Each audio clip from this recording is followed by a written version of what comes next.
Muy buenas tardes con todos. Estamos viendo un episodio más de la historia de Vargas Llosa. Y ya saben que sí fue a París, ya saben que llegó a ser escritor, y que bueno, la historia, creo que estábamos llegando al punto en que habíamos empezado a hablar seriamente de él, ¿no? Ok. ¿Qué tal, Andrea? Lo que voy a hacer ahora, en pro de la apostólica vargallosiana, les voy a compartir el link del documento completo para que lo puedan disfrutar y pues les sirva pues en su avance en el estudio sobre Vargas Llosa. Ya se lo pueden ver en otro momento, es un documental que dura casi una hora.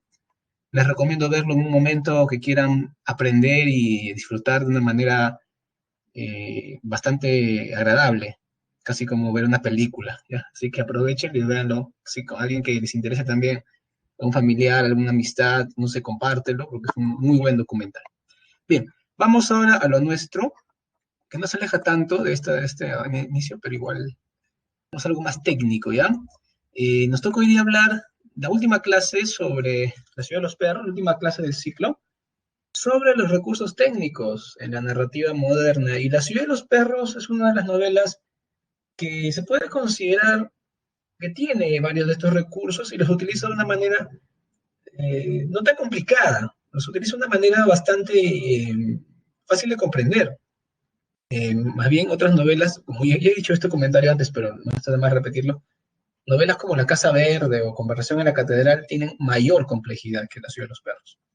Novelas más difíciles desde el punto de vista de la técnica que utiliza Vargas Llosa, ¿no? Los procedimientos discursivos, que vamos a ver ahora, los hace más complejos ahí. ¿Ok? Y bueno, y como es una clase final, también es momento de que ustedes me hagan preguntas finales, ¿no? Si en el momento en que ustedes quieran saber algo, tengan una curiosidad, no tengan duda, escríbanmelo en el chat, yo les voy a estar ayudando mientras explico. Ojalá que nos alcance el tiempo para ver todas las preguntas, si no, veremos algunas, y bueno, el tiempo a veces es un poco tirano, bueno, ya sabemos cómo es eso. Por suerte tenemos el multichat con los tres profesores que nos han estado ayudando todo el ciclo, la profesora Claribel Valverde Cárdenas, el profesor José Córdoba Grimaldo y el profesor Edmundo de la Sota Díaz, que han sido nuestros grandes apoyos. Por si acaso, ellos son profesores del curso, no vayan a pensar que son profesores nuevos, que han entrado a apoyar, para nada. José Córdoba, por ejemplo, es uno de los profesores más ranqueados, así que están ahí porque, no estoy seguro por qué, pero en realidad ellos tres son como cualquier profesor del curso, no vayan a pensar que son novatos, para nada. Edmundo Díaz es mi mayor, inclusive en el sentido de edad, no vayan a pensar esas cosas, ¿ya? Así que confíen mucho en ellos, espero que les hayan ayudado y les sigan ayudando esta semana que queda. Bien, vamos con recursos técnicos de narrativa moderna. Eh, Vargas Llosa ha sido llamado el arquitecto de la novela, y este título se debe al hecho de que tiene una de las capacidades más notorias de armar una estructura a partir de diversos recursos, y esto lo hace de una manera minuciosa. Entre los del boom, probablemente es el más dotado técnicamente, ¿ok? Es el más dotado técnicamente entre los del boom. A Carlos Fuentes, a Gabriel García Márquez, a Cortázar los he visto, yo los he leído, sus usos de técnica. En algunos momentos le he visto a Cortázar, a Carlos Fuentes, casi igualar a Vargas Llosa, pero Vargas Llosa de todas formas les gana. Y no es porque yo sea peruano, sanmarquino, no, de verdad les gana. Entonces, y Gabriel García Márquez, de los cuatro, es el menos dotado técnicamente. No digo que no tenga esa capacidad, sino que no lo usa tanto y no lo usa de manera tan compleja como Vargas Llosa. Lo de García Márquez es otra onda, tú sabes, va por el realismo mágico, esta es su gracia, ¿no es cierto? Muy bien, o su talento, si quieres, ya, vamos a ser más amables. Ok, entonces, ya sabes, estamos estudiando un autor que es considerado uno de los mejores en el siglo XX en este sentido de los recursos técnicos. En La Ciudad de los Perros maneja básicamente 5 recursos, vamos a ver. La alternancia, algo así como uno sí, uno no, uno sí, uno no, uno sí, uno no. Eso lo estás dado cuenta, ¿no? Que se ve que se van alternando episodios, que los flashbacks van generando momentos en que la historia principal se va rellenando con información progresiva de los personajes protagonistas. Claro que ahí la alternancia se ve muy vinculada con los flashbacks, ¿no? Están vinculados, no que sean lo mismo, ¿eh? Alternancia es un episodio lleva a otro que tiene que ver con otra historia y luego otra, y se van entrecruzando, ¿no? Se van turnando en aparición. En cambio, el flashback es una mirada al pasado. No, no es lo mismo. Obviamente se vinculan, pero no son lo mismo. Los vasos comunicantes, yo te hablé antes de eso, ¿ah? Te hablé de que un vaso comunicante, tal vez no te acuerdas, pero sí lo he hecho. El vaso comunicante puede ser un personaje o puede ser un espacio donde diversas historias se vinculan entre sí. Por ejemplo, Teresa, para mí es el vaso comunicante supremo, porque ella como personaje vincula a tres cadetes, a los tres protagonistas justamente, a Jaguar, que como sabemos es el personaje incógnito, al final sabemos que es él, y de esa manera eh, nos enteramos de que es el personaje incógnito al final, ¿no? Ya los confirmamos nuestras sospechas, y él la conoce cuando son niños, y luego la vuelve a encontrar ya hombre, adulto, y se casa con ella. Luego Ricardo Arana la conoce luego cuando ya ella vive en Lince, se ha mudado, porque antes vivía en Bellavista, y quiere que sea su enamorada, es su interés amoroso, pero nunca llega a estar con ella, la justo un día le saludó y luego lo mataron y bueno, o bueno, murió y no pudo encontrarse con ella más. Y Alberto Fernández, el otro protagonista que la conoce por intermedio del esclavo, y que cuando ella, bueno, se entusiasma con ella, no estoy seguro bien por qué, un psicólogo podría explicarnos por qué motivo se llega a interesar en ella. Si al principio recuerdo clarito que dijo, ya sabía que era fea y se hace bastante énfasis en que no es muy simpática, pero que tiene algún tipo de encanto, porque tiene una mirada bonita, dientes bonitos, en fin, ahí no sé, ahí no sé qué pasó. Inclusive cuando estaba con Marcela al final dice, no, ella dice, no te da vergüenza que te vean con ella, ¿no? Porque se asume que Alberto Fernández es un chico agraciado y de una clase social diferente, ¿no? En fin, así que Teresa es el vaso comunicante supremo. Claro que hay otros ejemplos que vamos a ver ahora en la clase, ¿no? Pero como vaso comunicante. El monólogo interior es un recurso que, bueno, lo inicia James Joyce en el Ulises y luego William Faulkner y otros norteamericanos lo utilizan con gran maestría. Vargas Llosa es un aplicado alumno de estos autores, muy aplicado, que utiliza el monólogo interior de manera magistral, ¿ok? Sobre todo en los monólogos interiores de Alberto Fernández, el poeta. Los flashbacks son muy notorios y van de tres personajes principales, los tres protagonistas. Y finalmente la técnica del iceberg. La técnica del iceberg, bueno, para que alguno dirá, profe, no entiendo qué es iceberg, ¿no? Bueno, si sabes qué es un iceberg, entonces estás muy cerca de entender qué es esa técnica. Te lo traduzco al castellano, ¿ya? Es la técnica del dato escondido. ¿Ya? O sea, que con eso creo que ya te quedó muy claro. O sea, que algún tipo de información clave se esconda y que solamente se te presente indicios, ¿ya? Indicios. ¿Quién inició esta técnica? ¿Quién la creó? Bueno, se supone que fue Hemingway, Ernest Hemingway, pero no lo hizo en El Viejo y el Mar, que es lo que todo el mundo conoce, ¿no? O sea, si te digo Ernest Hemingway, El Viejo y el Mar, no, pero no, Ernest Hemingway escribió otras cosas también. Por ejemplo, un famoso cuento titulado The Killers, o sea, los asesinos, ¿está bien? En The Killers aparece un boxeador en una cantina, todo aburrido, todo desganado el boxeador, y la gente le avisa, ¿no? Los amigos, oye, ya vienen a matarte, ya vienen los dos asesinos a matarte, llegan, ya llegan, ¿no? Y el boxeador, que vengan, pues, ¿qué voy a hacer? Pero no vas a escapar, no, que vengan, ya, cuando vengan veré qué hago. Y bueno, te empiezan a dar información poco a poco, y te explican de alguna manera por qué él se resigna a que lo maten, o se resigna al menos a que lleguen los asesinos y ya no huir. Parece que todo quedó sellado cuando él no cumplió la orden de un mafioso en una pelea que tuvo en Las Vegas. Entonces, el cuento te esconde lo principal, ¿por qué lo quieren matar? Y tú te vas a encontrar que te sueltan datos, poco a poco te van dando datos hasta que te enteras, entiendes por qué lo van a matar, y por qué no quiere escapar ya más. O sea, esa técnica es muy interesante, genera suspenso, ¿ok? Suspenso es uno de los logros de la literatura, es uno de las claves de la literatura, desde Sófocles en Edipo Rey hasta la reina de suspenso, Agatha Christie, esta famosa escritora que decía que la sorpresa es un efecto momentáneo y el suspenso es el efecto supremo y definitivo de todo buen literato. Piensa en Edipo Rey, Sófocles lo maneja muy bien, ¿ok? Y acá Vargas Llosa también, pues, ¿no? Con la técnica del iceberg, o ya te dije, del dato escondido, tenemos un manejo de suspenso muy bueno. Bien, vamos ahora, después de esta pequeña introducción, me ha hecho recordar a alumnos cuando yo dicto este tema de Vargas Llosa, esto no venía antes no estaba en el prospecto, pero yo igual lo hacía, yo igual explicaba estas técnicas a mis alumnos, ¿no? Como una especie de extra en la clase. Y todo lo hacía en 55 minutos. Imagínate cómo quedaba esa clase de compacta. Pero, en fin, vamos, ahora me da el gusto de desarrollarlo con todas unas clases pues, de esto nada más. Y vamos con la alternancia. Como les dije, la alternancia se trata del desarrollo de historias paralelas que se intercalan en el plano de relato. Un relato, historia, eh, tenemos historia principal, ¿cierto? Historia central, digamos.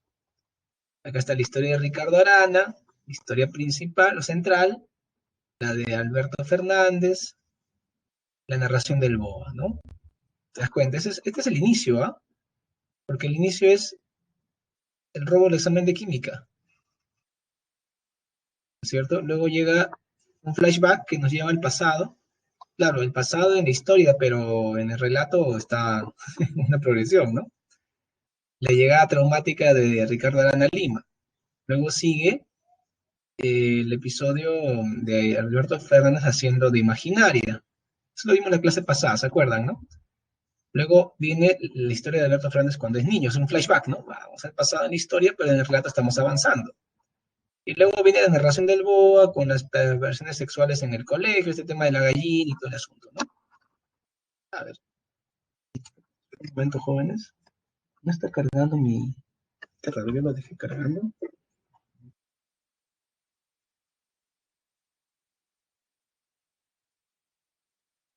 A ver, qué raro, no está cargando, pareciera a mí. Un momento. Lo que pasa es que mi laptop está casi descargada. Qué raro, no está cargando. Ah, ya está cargando. Ah, recién está cargando, ya. Perdón, joven, se me va a apagar si no me certificado. ¿Qué me dicen?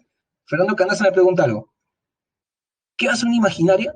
Allá, Fernando, imaginaria es una palabra técnica de cuartel. Significa centinela, para que no se compliquen. Lo que pasa es que los militares hacen campañas. Entonces, en una campaña, por ejemplo, si van a ir a pelear a un lugar descampado, hacen un campamento y tienen que nombrar centinelas en toda la noche, ¿no? Turnándose cada hora, porque es peligroso de noche, los pueden sorprender, una emboscada, etcétera. Por lo tanto, los chicos tienen que practicar como si fueran soldados en campaña, parte de su formación, de ser responsables, vigilar, que todo esté en orden. Y ese es el imaginario. Es un centinela, es un vigilante nocturno que se turna cada hora. ¿Se dan cuenta? Ese es un imaginario. ¿Ok? Sí. Tiene una responsabilidad, claro, ¿no? Si algo pasa en su turno, obviamente. Por eso es que los castigan a todos los que estaban de imaginarios la noche de robo del examen de química. Eh, ¿cómo que, cómo que era como? Por supuesto que era un internado. Es un internado militar. Eso está en el libro. Ni siquiera tienes que leer para saberlo. Bueno, no tienes que leer en la novela, mejor dicho, para saber eso. Sí, es un internado, por supuesto. Solamente podían salir los sábados en la tarde y tenían que volver domingos en la noche, a menos que te consignen porque te pusieron 6 puntos de castigo o porque hiciste algo malo, etcétera, ¿no? Ah, no sabes mucho de los internados. No, pero si leo la novela, pues la novela está bien explicada, la novela se basa en el internado de los alumnos, ¿no? Claro, si te portas mal no sales. Sí, yo tampoco sabía mucho hasta que leí la novela, en fin. Bien, se entendió la parte de alternancia, ¿no? La idea de intercalar en el plano de relato historias paralelas. Yo les dije, ¿no? Esto se ve cuando, y para mí Vargas Llosa coge las historias y las barajea como si fueran las naipes. ¿Han jugado ustedes a las cartas? A ver, estoy a hacer mi encuesta, creo. Sí. A ver, acá respóndanme, ¿sí o no? ¿Han jugado las cartas alguna vez? Golpeado, casino, choloco, póker, y te ha tocado barajar las cartas, ¿no es cierto? Ya, si alguna vez has visto cómo barajan las cartas, ya Vargas Llosa escribió 4 historias, la central y 3 más, y las barajó. Listo, esa es alternancia. ¿Me entendieron? Muy bien, sigamos. Creo que ya no hay más que decir. Si no se marean ustedes. A ver, lo sencillo, lo sencillo. Vamos con los vasos comunicantes. Aparte de Elena, digo, Teresa, que es la personaje vaso comunicante por excelencia, tenemos otro caso de vaso comunicante, pero este vaso comunicante es un vaso comunicante espacial, es el espacio. Este fragmento yo lo estoy citando ya varias veces, ahí lo he mencionado varias veces, es cuando Alberto Fernández entra a un bar, a una cantina, no sé si tan de mala muerte, pero por suerte yo conozco un poco Lima y nunca caminé tanto yo, pero me imagino esa caminata porque conozco los lugares. O sea, Alberto Fernández salió de Alcanfores, de su casa, que está pues, más o menos por Larco, Buenavides, por ahí, Miraflores, cerca del Parque Kennedy, y caminó hasta la plaza, o hasta el campo de Marte, que está ahí Jesús María, el límite con Lima, ¿no? Cerca 28 de julio con Arequipa. Es decir, caminó, recorrió, estamos hablando prácticamente toda la avenida Arequipa la cruzó, completita. Imagínate qué tal caminata en la que él camina y no se da cuenta que está caminando, o sea, está como absorto pensando en que tiene o no tiene que llamar a alguien para ver el tema de la muerte del esclavo. Es una caminata en estado semi-zombie, la de Alberto Fernández.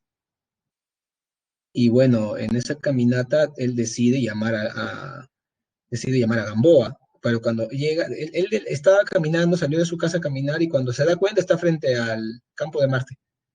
Y él reconoce esa explanada porque él ahí competía con su colegio y siempre ganaba en los desfiles del 28 de julio, porque obviamente un colegio militarizado, los jóvenes de ahí van a marchar mejor que cualquier joven de cualquier colegio de Lima, ¿verdad? Porque son militares prácticamente. Y él siempre ganábamos, se acordó de ese lugar. Y ahí es cuando él decide entrar a un bar o una cantina, no sé si tan de mala muerte, pero entra por ahí. Y ahí es cuando se da esta escena, ¿no? Cuando él llama por teléfono, pide el teléfono fijo, lo alquila para poder llamar al teniente Gamboa, y hay un borracho que está en pleno delirio, está borracho y empieza a hablar de las bondades del pisco Sol de Oro y a criticar terriblemente al pisco Motocachi, y hay otro brindis a un costado donde un hombre se va a casar y empieza a hablar de su matrimonio, ¿no? De su futuro matrimonio. A ver, acá está el fragmentito, ¿no? Miren, ese fragmento está en el material, ¿no? En nuestra separata. Aquí dice, ¿no? La campanilla del teléfono sigue llamando con intervalos idénticos. ¿Quién es? Dice una voz. Queda mudo, su garganta es un trozo de hielo. La sombra blanca que está al frente se mueve, se aproxima. El teniente Gamboa, por favor, dice Alberto. Whisky americano, dice la sombra. Whisky de mierda. Whisky inglés, buen whisky. Un momento, dice la voz. Voy a llamarlo. Tras él, el hombre que brindaba ha iniciado un discurso. Se llama Leticia y no me da vergüenza de decir que la quiero, muchachos. Casarse es algo serio, pero yo la quiero y por eso me caso con la chola, muchachos. Whisky, insiste la sombra. Scotch, buen whisky, escocés, inglés, da lo mismo. No americano, sino escocés o inglés. Aló, escucha. Siente un estremecimiento y separa ligeramente el auricular de su cara. Sí, dice el teniente Gamboa. ¿Quién es? Se acabó la jarana para siempre, muchachos. En adelante, hombres, sería más no poder. Y a trabajar duro para hacer dinero y tener contenta a la chola. Teniente Gamboa, pregunta Alberto. Pisco Montesierte, afirma la sombra. Mal pisco. Pisco Motocachi, buen pisco. Bueno, acá me confundí de pisco, pero jóvenes, tampoco soy experto en estos temas. Yo soy, ¿quién habla? Un cadete, responde Alberto. Un cadete de 5º año. ¡Viva mi chole! ¡Viva mis amigos! ¿Qué quiere? El mejor pisco del mundo, a mi entender, asegura la sombra, pero rectifica. O uno de los mejores. Señor, Pisco Motocachi. Su nombre, dice Gamboa. Tendré 10 hijos, todos hombres, para ponerles el nombre de cada uno de mis amigos, muchachos. El mío, a ninguno, solo el nombre de ustedes. A Arana lo mataron, dice Alberto. Yo sé quién fue. ¿Puedo ir a su casa? Bueno, entonces, al lector inocente, al lector totalmente ajeno a la literatura complicada, este fragmento lo puede pensar que el editor se confundió y mezcló cosas, pero no, es Vargas Llosa haciendo un alarde técnico de mezclar tres episodios diferentes, tres historias. Una es la principal de Alberto Fernández, ¿no? O sea, la principal es la historia principal, la central, pero le añade dos que salen de la nada, que son circunstanciales, de este borracho que está haciendo un discurso sobre el buen whisky, el buen pisco, cosas que yo desconozco, por cierto, solamente de teoría, pero no de catador, y no me acuerdo los nombres. En fin, y el otro que es el brindis del hombre que está entusiasmado porque se va a casar y da un discurso machista, ¿no es cierto?, de que puros hijos hombres, que la chola y no sé cuánto. Y vemos ahí, pues, ¿no? La duda de Alberto. Alberto está en duda, está con una angustia terrible, no sabe si la tiene que hacerlo o no, lo hace finalmente. Luego el fracaso, porque el borracho está, pues, solo. Tomar solo es el signo máximo de fracaso en la vida, ¿no? Tomar solo.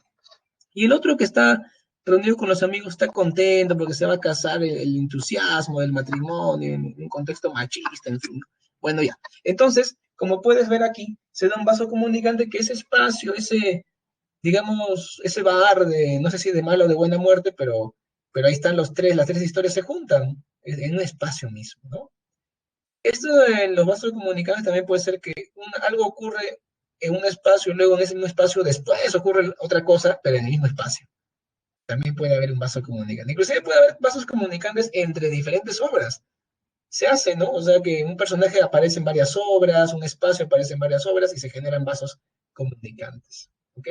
Vamos ahora con la definición eh, que nos da la PPT. Los vasos comunicantes se definen como dos o más episodios que ocurren en tiempos, espacios o niveles de realidad distintos, unidos a una totalidad narrativa por decisión del narrador, a fin de que esa vecindad o mezcla los modifique recíprocamente. ¿Qué les parece? Por si acaso, esta parte de este fragmento lo seleccioné yo y este cuadrito lo hice yo. O sea, esta parte de la novela siempre me llamó mucho la atención. Y cuando me pidieron que explique sobre vasocomunicantes, yo propuse este fragmento para significarlo, porque hablar de Teresa no íbamos a poder pues hablar en un solo fragmento, íbamos a tener que citar la historia de tres personajes. Así que yo prefería hacer uno con el espacio, ¿no? Bueno, ya, ese es parte de mi fanatismo por Vargas Llosa y esta novela. Avancemos. Bien, el monólogo interior. Estoy seguro que a ustedes el monólogo interior también les parece una técnica muy interesante porque te permite entender los pensamientos del personaje y te da datos clave. Muchas veces los monólogos de Alberto Fernández nos permitían entender mejor su vida pasada, ¿no? Por ejemplo, el que aparece al principio, en el tercer episodio, ya sabemos que el monólogo interior pretende mostrar verbalmente el libre fluir de la conciencia, los sentimientos y las ideas de los personajes, pero no lo hace de una manera organizada y metódica, sino de una manera caótica. Si yo te pregunto a ti, ¿cómo piensas tú? Es decir, tú estás pensando ordenadamente, a ver, primero voy a pensar esto, luego lo otro, luego... No, tú piensas una cosa, te lleva a otra, te lleva a otra, te lleva a otra, y como que hay un desorden. Ya, eso es justamente lo que se reproduce en este fragmento. Y si Guarina hubiera bajado la cabeza, y si me hubiera visto los botines, y si el jaguar no tiene el examen de química, y si lo tiene y no quiere fiarme, y si me planto de lápiz dorados y le digo, soy de Leoncio Prado, y es la primera vez que vengo, te traeré buena suerte, y si vuelvo al barrio y pido 20 soles a uno de mis amigos, y si le dejo mi reloj en prenda, y si no consigo el examen de química, y si no tengo cordones en la revista de prendas de mañana, estoy jodido. Sí, señor. Y bueno, ahí se encuentra con el esclavo, ¿no? Seguimos. Bien, vamos con dos técnicas. Una que es el pan de cada día en la novela, que es el flashback, y otra la técnica del iceberg, que te estaba yo explicando al principio. Sobre la técnica del iceberg, queda bien claro, ¿no? Aquí, que tú del iceberg puedes ver el 10% sobre el agua, pero hay un 90% que está debajo del agua. Justamente la información queda así escondida y solamente puedes ver una parte, porque te escamotean la información, te la restringen. Esa es la idea de la técnica del iceberg. O sea, esconder información y develarla poco a poco. Esconde al lector información relevante que será mostrada gradualmente. El asesino del esclavo y la identidad del personaje incógnito, por ejemplo, ¿no? O sea, el asesino del esclavo queda dudas, ¿no? Inclusive Vargas Llosa cuenta que una vez escuchó una conferencia de un crítico francés sobre su novela y el crítico le convenció a Vargas Llosa de que el jaguar no había sido el que mató al esclavo. Y Vargas Llosa dijo, bueno, yo soy el autor, pero ya ahora da ganas de decir que no sé nada, porque pareciera que le he escrito de la novela la he escrito de una manera tal que hasta hay dudas, pareciera que al final fue un accidente de verdad lo que le pasó al esclavo. Tal vez sí. O sea, que es una duda. Inclusive Vargas Llosa mismo se pone a dudar después de que le han explicado, o sea, que otro le explique a él. Y eso me hace recordar una anécdota cuando Vargas Llosa estaba en un congreso en que hablaban de su obra y se sentó todavía en primera fila. Y los especialistas que iban a hablar de él, uno de ellos, antes de empezar su ponencia, dijo, viendo a Vargas Llosa, dijo, me siento como si quisiera enseñarle a jugar fútbol a Maradona, porque estaba delante de él a Vargas Llosa y él le iba a enseñar a Vargas Llosa sobre Vargas Llosa, ¿no? Qué gracioso.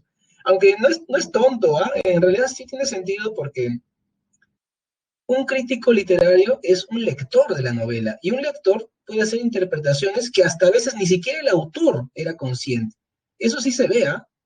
A veces un autor escribe algo con una idea, con un significado, pero lo interpretan de otra manera. Y eso sí es común. Así que es muy válido que un crítico dé su opinión sobre una obra. Así que no es que le enseñaba a jugar a Maradona, le iba a enseñar los secretos que a veces ni el mismo jugador de fútbol se da cuenta de su arte como con la pelota. ¿Qué me están preguntando acá? ¿Qué dijo? Lo que dijo que estaba mal y que no entendía su novela. No, Fernando, no. No es para nada. A ver, ¿me está pidiendo que retroceda? O sea, ya. Este, no, Fernando, para nada, no. Cuando el crítico francés hizo esta explicación sobre la novela de Vargas Llosa, fue en un contexto de un evento académico en el que Vargas Llosa asistió porque él, amablemente le gusta escuchar, ¿no? Lo que dicen de su obra y el francés fue tan explícito en su explicación que Vargas Llosa dijo, oye, me ha hecho dudar, ¿ah?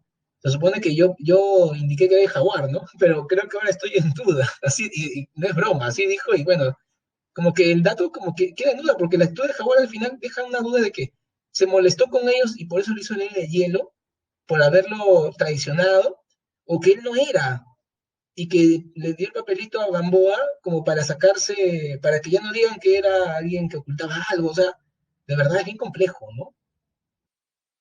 ¿Qué decía?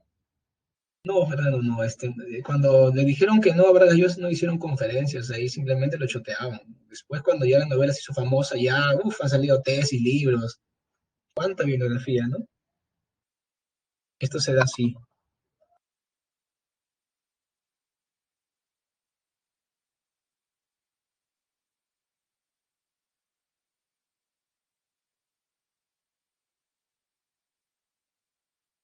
Perdón, que tiene que ser una conexión. Ya está, sigamos entonces. Ya, sobre el flashback, eh, ya saben, perdón, me faltaba hablar sobre el personaje incógnito. Este personaje incógnito también yo pienso que no es un 100% seguro que es el jaguar, ¿no? Desde un principio empieza a hablar un personaje que conoce a Teresa, todo, y uno queda en duda, ¿quién será? ¿Será el jaguar? Empiezan a mencionar que sabe pelear muy bien con los pies y la cabeza, entonces todo eso hace pensar uno, pero debe ser el jaguar, ¿no? Y todo coincide, hasta que al final, después de que habló con Gamboa en la calle y le dio el papel diciendo que yo maté al esclavo, y Gamboa rompe el papel y lo tira, etcétera, ve una fachada, están en el Callao, ¿no? Y dice, esa fachada la recordó la vez que robó por primera vez. Y con esa frase uno se supone que cierra el círculo y dice, el personaje incógnito era el jaguar. Pero en mi opinión no es 100%, o sea, para mí Kimber queda en el 99.99% de seguro que es el jaguar, pero queda una pequeña duda de que no lo sea, de verdad. O sea, el que leyó toda la novela obviamente me entiende, ¿no? Pero es que tanto en el asesino del esclavo como en la identidad del personaje incógnito, que es el que empieza a relatar su vida, que yo vivía en Bellavista, que conocí a Teresa, ese personaje me refiero, siempre en los dos casos va a quedar una pequeña duda, porque no llega a haber uno que te diga, una declaración que diga, efectivamente, jóvenes lectores, el jaguar es este personaje, o una que diga, sí, el jaguar fue y para Dios se lo dijo. No, porque la novela recuerda una ficción que adquiere una autonomía. Pero bueno, en un 99.99% estamos seguros que el jaguar mató al esclavo y que el jaguar es el personaje incógnito que narra su historia, ¿no? Ya listo, esa es la técnica del iceberg. A ver, acá dice, acá, y dice, Fernando Canaza ha hecho un comentario. Ajá, me dijo que gustó porque distribuye crimen, le dije jaguar, si cometió el crimen de Mirón, usted se equivoca. Ajá, me refiere a este, ¿no? Claro, sí, pero eso no fue, Fernando, cuando lo habían choteado. Esto es cuando ya la novela era famosa, pues, ¿no? Claro, sí, exactamente. Y este crítico francés eh, también dio conferencia explicando eso, ¿no? Explicando esa teoría, a eso me refería. Imagínate, ¿no? Usted se equivoca, usted no entiende su novela. Exacto, eso es lo que me refería, que es la mirada de un lector, ¿no? Recuerden, estudiantes, que un crítico literario básicamente es un lector especializado. Ustedes también pueden ser críticos literarios, sino que su opinión de ustedes tal vez no tenga tanto peso como la de otra persona que ha leído mucho más o que tiene una carrera o doctorados al respecto. Pero desde un niño de 5 años, que tú le lees el cuento de los tres chanchitos, te dicen me gustó, esa opinión de me gustó es una crítica literaria. Claro que de un niño de 5 años la gente no se va hasta reír de la opinión, pero en realidad es crítica. Lo que pasa es que el nivel es mínimo, muy sencillo. ¿Te das cuenta? Yo también soy un crítico literario, pero obviamente mi opinión es menos valiosa que este señor francés que le dijo a Vargas Llosa, no, te equivocas, tu novela no es así. Eso me parece de otro nivel, ¿no?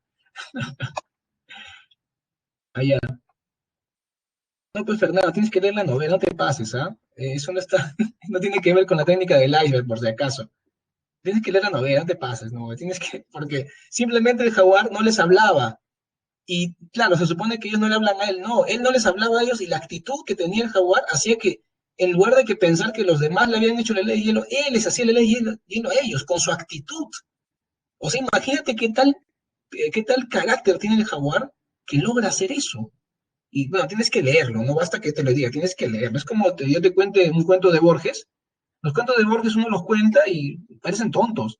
Tú los lees y hasta sudas de emoción. Así tiene que ser, ¿no? La idea. O sea, tienes que leerlo para entenderlo mejor. A ver, Javier Esquivel dice, Jaguar en la parte final. Allá, sí, podría ser, Jorge Javier Esquivel, es un buen comentario. Podría ser. El detalle es que Jean Valjean hace esto casi al inicio de su vida, ¿no? Casi al inicio de la novela, mejor dicho. En cambio, el Jaguar lo hace al final de la novela, ya cuando no vamos a ver mucho de sus buenas acciones. ¿Sí le leí? Entonces, ya pues, Fernando, si tú leíste, no sé, te das cuenta cómo esa parte, cuando eres el ley de hielo, ¿no? Está en la parte final. Claro, exacto, Fernando, pero eso lo comenta el BOA, ¿no? Hay una parte que el BOA comenta. Dice, pareciera que él nos hace la ley de hielo a nosotros. Esa es la afirmación, ¿no? Que es el BOA. Muy bien, ahora sí, jóvenes, vamos con el flashback. ¿Listo? El flashback es una técnica en la que nosotros vamos al pasado un momento y luego volvemos al presente. ¿Ok? Interrupción de relato para narrar hechos anteriores. Permite conocer la vida de Ricardo Arana, Fernández, Teresa y el Jaguar, ¿no? Bueno, Teresa, como personaje secundario importante ligado a los tres protagonistas, tiene sentido también que se va en su vida. Vinculada a lo que nos narra el Jaguar, y también luego a la narración de la historia central o principal, porque ahí Alberto Fernández se vincula con ella, ¿no? Muy bien. A ver qué dice por acá. Andrea Saavedra. Es orgulloso, sí, su orgullo lo es todo, exacto. Es el honor que tiene, la noción de honor que tiene es todo, ¿no? Es justamente muy buena explicación, Andrea. Yo los ignoro y ellos no a mí. Sí, exacto, va por ahí la idea, Andrea, va por ahí. Es más que todo, Fernando, actitud. Muchas veces la actitud es todo, ¿ah? La actitud es todo en la vida en realidad. Uno tiene baja autoestima, su actitud ante la vida. Uno tiene una autoestima muy alta o un orgullo muy alto, su actitud ante la vida determina casi toda su existencia. No solamente es ingresar a la universidad, ser profesional, la actitud que tienes, positivo o negativo, también influye mucho. Muy bien. Entonces, me parece que estamos llegando a la parte final, me falta una explicación más. Sí, con esto estamos terminando la parte explicativa y ahora vamos a centrarnos en lo que son las preguntas, ¿ya? A menos que ustedes tengan más preguntas, claro, y si no. Ah, está dando las gracias, Fernando. Sí, Fernando, si tienes dudas sobre el tema de cómo era salir de hielo, yo pensaba que no le habías leído hasta esa parte, porque eso está al final, está casi al final de todo, es una de las partes finales, por eso pensé que no habías llegado, pero si me dice que has llegado, vuelve a leer esa parte y fíjate en los comentarios que hace el BOA, cuando describe la situación en la que están con el jaguar, la situación que ocurrió después de que se le revelan al jaguar y se pelean y le pegan entre todos, esa parte, ¿no? Entre cuando la callan a Alberto Fernández, lo hacen callar, esa parte de que se pelea con el jaguar, hasta el final, ¿no? En ese lapso es cuando se da esta de la ley de lo extraño. A ver. Y pues se supone que se redime, pero de verdad me deja dudas, ¿ah? Sí, me deja dudas. Bueno, no, me dejas, me refiero a la tema de él sobre que es asesino, a eso me refiero. que yo de verdad hasta podría pensar siguiendo el francés que no, que lo dijo solamente para que ya no lo moleste o sentirse mejor, ¿no? Que le acusen con un sentido y no por las puras, porque pues, parece que si no fue él, a ver, y fue un accidente de verdad, que siempre quedó en especulación de Alberto Fernández, ¿no? Claro que todo coincidía, pero una especulación de él sobre todo. Bien, vamos, vamos ahora con las preguntas, ¿ya? Vamos ahora con las preguntas, si nos sacas el tiempo, si tenemos 15 minutos, más o menos, si alcanza. Por favor, abra su archivo de solucionario, por favor. Yo ya lo abrí. Bien. Primera pregunta. En la novela La ciudad de los perros, la técnica narrativa mediante la cual se, en una misma secuencia narrativa, dos situaciones alejadas en el tiempo y el espacio se denomina, bueno, está fácil, vamos con, a ver, por acá, si la encuesta. A ver, hace rato solamente un alumno dijo que nunca había jugado a los naipes. Bueno, eso es una excepción notoria. Ahora vamos con la siguiente. A ver, la pregunta uno, lo repito, a ver. En la novela La ciudad de los perros, la técnica narrativa mediante la cual se, en una misma secuencia narrativa, dos situaciones alejadas en el tiempo y el espacio se denomina. Está fácil esta pregunta, estudiantes. Está fácil, vamos, no fallen.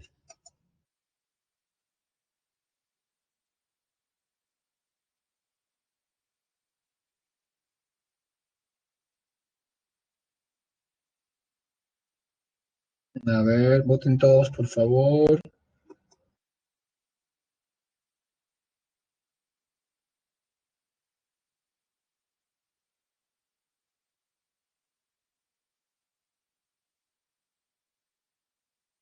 Ujú. Bueno, no han votado todos, me da pena, deberían votar todos, pero en fin, la mayoría votó por la C y está correcta. La técnica de los vasos comunicantes vincula dos hechos alejados en el tiempo y en el espacio en una misma secuencia narrativa a través de elementos en común. Así que la respuesta aquí es la C. Vamos con la pregunta 2. Acá tenemos un poco más de texto, acá sí podemos leer más. A ver, vamos aquí, ya voy, ahí ya tal vez ya marcó la clave con anticipación, voy indicando, pero todavía no lo he leído, así que esperemos. El que no ha leído recién lo revisa conmigo. Alberto descubrió en su velador una biografía de Santa Rosa de Lima. La madre lavaba los platos y recogía con su mano unas migas de pan dispersas sobre la mesa. Estaré de vuelta antes de las 5, dijo él. No te demores, hijito, repuso ella. Compraré bizcochos para el té. La mujer era gorda, cebosa y sucia. Los pelos lacios caían a cada momento sobre su frente. Ella los echaba atrás con la mano izquierda y aprovechaba para rascarse la cabeza. En la otra mano tenía un cartón cuadrado con el que hacía aire la llama vacilante. El carbón se humedecía en las noches y al ser encendido despedía humo. Las paredes de la cocina estaban negras y la cara de la mujer manchada de ceniza. Me voy a volver ciega, murmuró. El humo y las chispas le llenaban los ojos de lágrimas. Siempre estaba con los párpados hinchados. ¿Qué cosa? Dijo Teresa desde la otra habitación. Nada, refunfuñó la mujer inclinándose sobre la olla. La sopa todavía no hervía. ¿Qué? Preguntó la muchacha. ¿Estás sorda? Digo que me voy a volver ciega. ¿Quieres que te ayude? No sabes, dijo la mujer secamente. Ahora removía la olla con una mano y con la otra surgaba la nariz. No, no sabes hacer nada, ni cocinar, ni coser, ni nada. Pobre de ti. Teresa no respondió. Acababa de volver del trabajo y estaba arreglando la casa. Su tía se encargaba de hacerlo durante la semana, pero los sábados y los domingos le tocaba a ella. En el fragmento citado de la novela La ciudad y los perros de Mario Vargas Llosa, ¿qué técnica narrativa es empleada? Qué buena pregunta.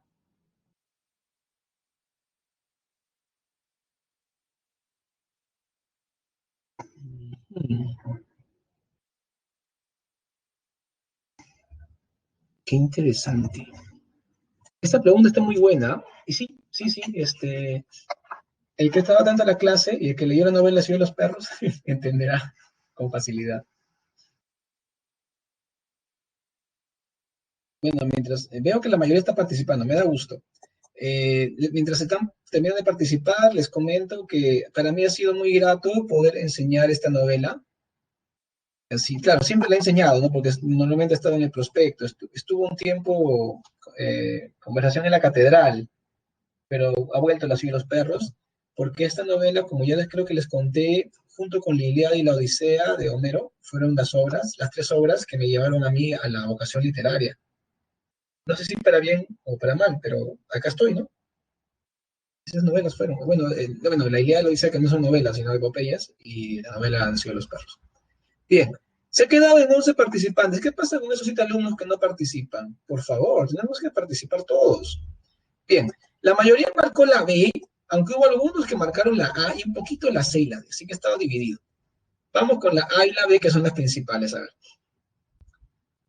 La A, vasos comunicantes, y la B, monólogo interior. Eh, no hay un monólogo interior, ¿eh? Ahí ha habido una confusión, no hay monólogo interior. En la parte que dice la mujer era cebosa, sucia, es una narración nada más, no es un monólogo. Lo que tenemos es el vaso comunicante. Ahora, ¿cuál es el vaso comunicante? Eh, el vaso comunicante en este caso sería la salida que van a tener estos dos personajes, Alberto y Teresa, porque está diciendo lo que pasa en la casa de Alberto en ese mismo momento y lo que pasa en la casa de Teresa. O sea, en ese mismo momento, lo que vincula estas dos historias es el hecho de que los dos van a salir. Hay una relación entre los personajes, entre Teresa y Alberto.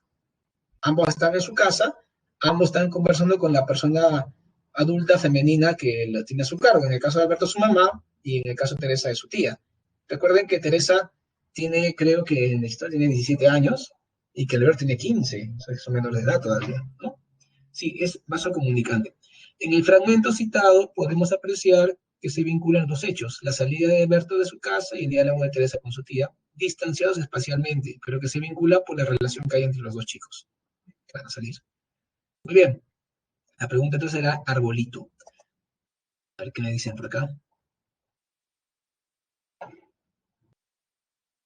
Bueno, lo que yo tengo entendido es que este prospecto va a estar para el siguiente ciclo de la pre.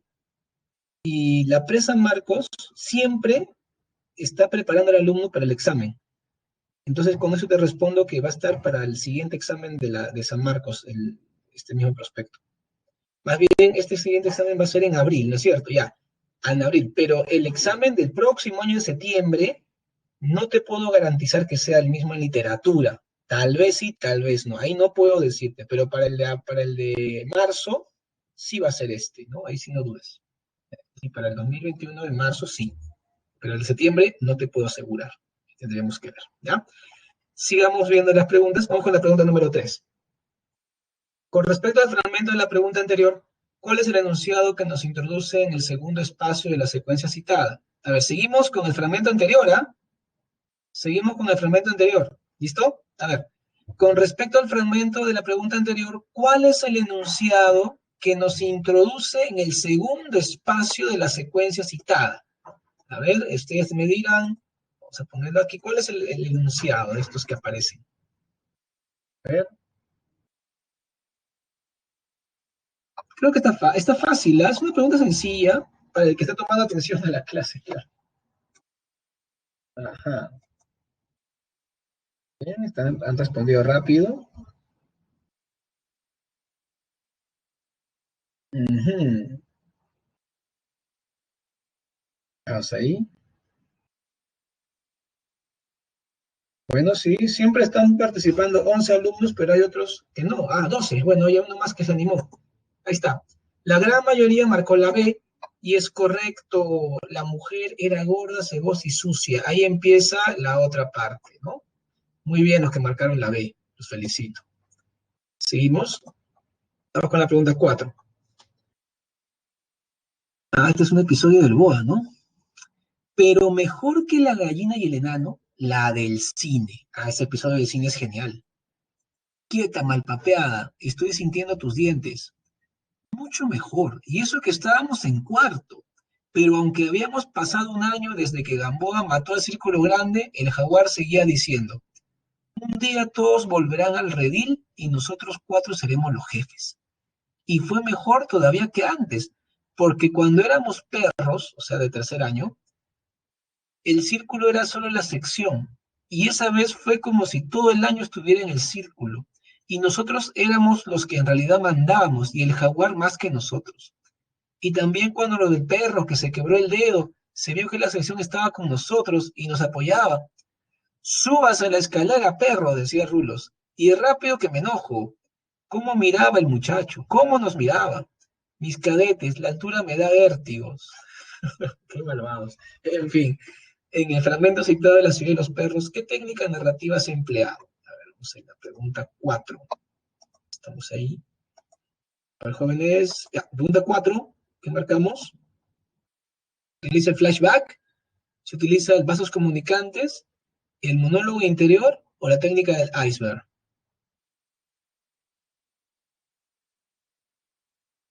Sí, sí, sí. Está para sacar. Qué interesante. Hay dos claves que están que pelean por el primer lugar.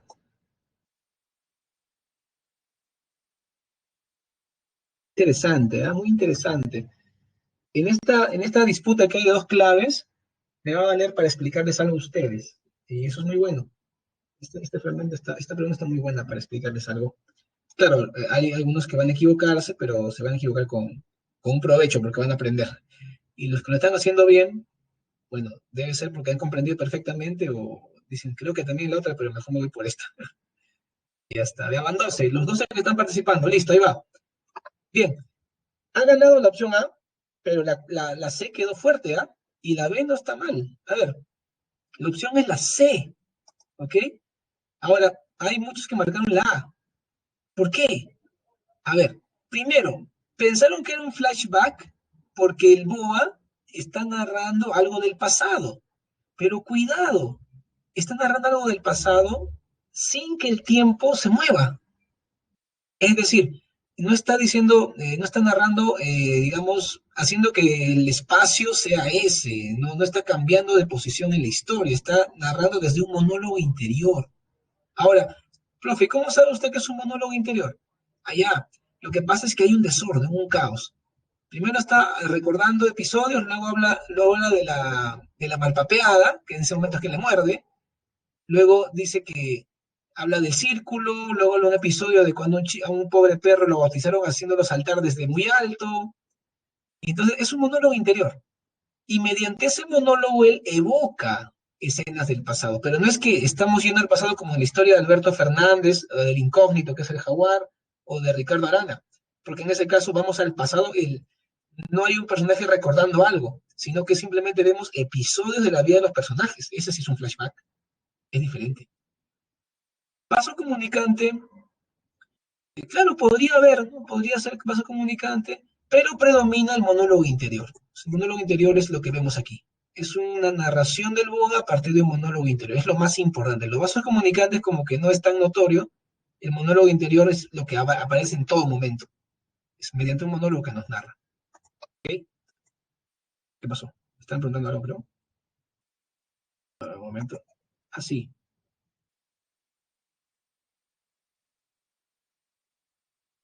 Vaso comunicante. Pero ya dijimos vaso comunicante que era. Básicamente puede ser un espacio, un personaje. Vimos también en la pregunta relaciones entre los personajes, también puede ser, que vinculan historias diferentes. Eso es, ¿ya? Cuando un personaje, la relación entre personajes o también un espacio vinculan historias diferentes. En el ejemplo que vimos, en el fragmento que está en la separata, es un bar que vincula tres historias, ¿no? Y en el caso de Alberto Fernández, el esclavo y Jaguar, es un personaje que Teresa, que los vincula a los tres. Ahí tenemos un vaso comunicante. Ok, sí, listo, señor tutor Alberto, no se preocupe. Seguimos, a ver, con la pregunta número 5. Wow, esta está más larga. Bien, presten atención, ¿ya?